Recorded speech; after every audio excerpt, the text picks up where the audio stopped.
When you ponder the purpose of the structure that the author has chosen to use, you're really trying to get into the author's mind. Why did they choose that word, or why did they choose that paragraph construction? So I'm going to use an example, paragraph 9 and 11 from the essay Identity that we passed out in class. While I'm reading, listen for any repeated words, phrases, or imagery. Without awareness of our identity, we cannot be authentic. How can we be real if we don't know what real is? Without knowledge of our values and core beliefs, how can we make decisions or know what we want? By now you've heard we about 10 times and our about 5. In paragraphs 9 and 10, the author uses we and our extensively.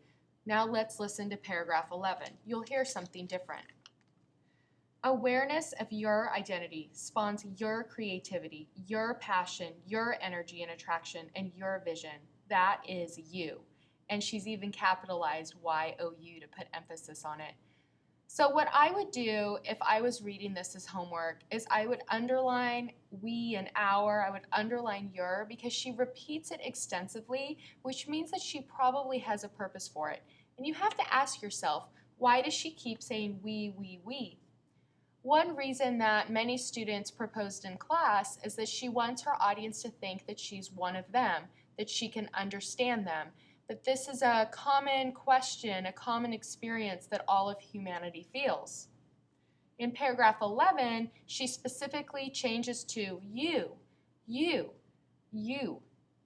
are less likely to falter. Your power base. You are in a better position to resist outside forces. Why the switch to you?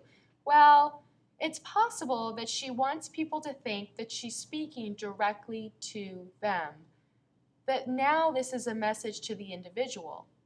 Another student suggested, and I think it was a really thoughtful suggestion, that since one of her main points is that we're all individuals, we're all different, we're all affected by different things, is that even though we all need to know ourselves to be authentic, you are somebody individual and unique. And so she switches to you to emphasize that uniqueness. The great thing about this is that then you start thinking about the author's purpose, because there has to be a purpose behind the structure.